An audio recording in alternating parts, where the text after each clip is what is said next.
ओम शांति। अष्टावक्र गीता की इंट्रोडक्शन के बाद अब पहला प्रकरण, सूत्र पहला। अध्यात्म में ज्ञान का अर्थ है आत्मज्ञान। आत्मज्ञान ही मात्र ज्ञान है, बाकी सब विज्ञान है, जानकारी है, सूचनाएं हैं जो बाहर से प्राप्त होती हैं। ये जड़ प्रकृति इस चैतन्य तत्व की ही अभिव्यक्ति है, उसी का खेल है, लीला है, नृत्य है। ये चैतन्य ही समस्त सृष्टि का आधारभूत तत्व है जो समस्त जड़ चेतन में व्यापक है।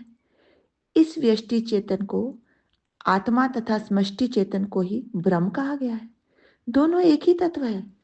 आत्मा का ज्ञान ही परमात्मा का ज्ञान है। आत्मा से परमात्मा भिन्न नहीं है। इस आत्म तत्व का ज्ञान हो जाने पर सब कुछ जाना हुआ हो जाता है। जिसके जानने से सब कुछ जाना हुआ हो जाता है, संपूर्ण सृष्टि का रहस्य ज्ञात हो जाता है। फिर जानने को कुछ बाकी रहता नहीं है। मनुष्य, शरीर, मन, बुद्धि, अहंकार आदि नहीं, बल्कि आत्मा ही उसका वास्तविक स्वरूप है। वही नित्य, शाश्वत एवं सनातन है। प्रकृति अनित्य है। इस आत्मा का ज्ञान ही स्व का ज्ञान है। अज्ञानी प्रकृति को ही जानते हैं जो स्थूल है, ज्ञान जबकि ज्ञानी उस चेतन को भी जान लेते हैं जो सूक्ष्म है। इस ज्ञान प्राप्ति से होती है मुक्ति। सृष्टि का आधार जान लेने पर समस्त विश्व प्रपंच का ज्ञान हो जाता है। भ्रांति मिट जाती है। मनुष्य शांत हो जाता है, साक्षी हो जाता है, दृष्टा मात्र रह जाता है, जिससे संसार बंधनों से मुक्त होकर वह स्वतंत्र हो जाता है। मुक्ति ज्ञान के बिना नहीं हो सकती। जीवन का चरमोत्कर्ष मुक्ति है, जो जीव की अंतिम परिणति है, अंतिम स्थिति है, चरम विकास है। आत्मज्ञान के लिए वैराग्य का होना आवश्यक है। वैराग्य का अर्थ संसार को छोड़ना अथवा उससे भागना नहीं है, अपितु उसके प्रति आसक्ति का त्याग है। संसार बंधन नहीं है, उसके प्रति जो आसक्ति है, लगाव है, वही बंधन है। इस आसक्ति का कारण है अहंकार। जब तक अहंकार है, आसक्ति होगी ही, तथा यही आसक्ति बंधन है। संसार और आत्मा दो छोर हैं। बाहर है संसार और भीतर है आत्मा, परमात्मा। दोनों मार्ग भिन्न दिशाओं में जा रहे हैं। मनुष्य दोनों के मध्य खड़ा है। यदि वह संसार की ओर भागता है तो परमात्मा से दूर होता जाता है। यदि वह परमात्मा की ओर जाना चाहता है तो उसे संसार से विमुख होना पड़ेगा। संसार से विमुख होना ही वैराग्य है। ये केवल दृष्टि परिवर्तन से ही होगा।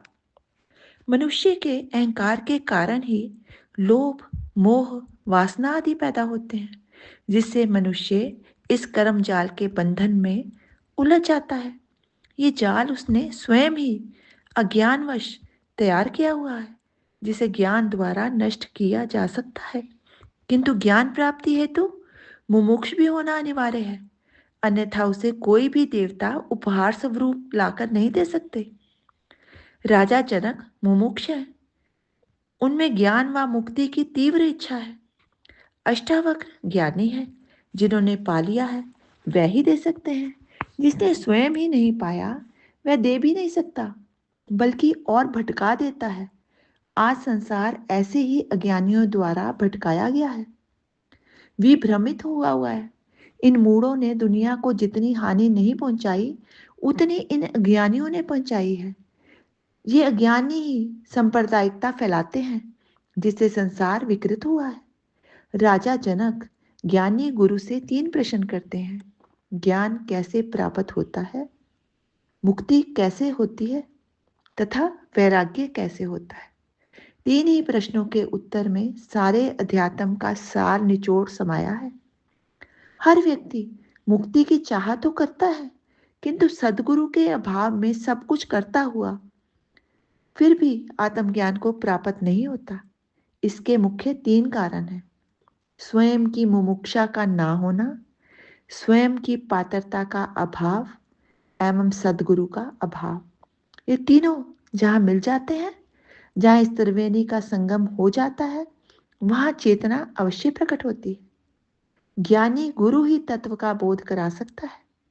मुमुक्ष राजा जनक की पात्रता का निश्चय हो जाने पर अष्टावक्र ने अपनी पूरी शक्ति का उपयोग कर सारा ज्ञान सारभूत रूप में कैप्सूल में बंद करके उनके गले में उतार दिया। वह तीनों प्रश्नों का 3 वाक्यों में समाधान कर दिया। अष्टावक्र पहले वैराग्य का स्वरूप बताते हैं, क्योंकि वैराग्य हुए बिना मनुष्य आत्मज्ञान का अधिकारी नहीं बनता। यह आरंभिक शर्त है। ओम शांति। शेष कल।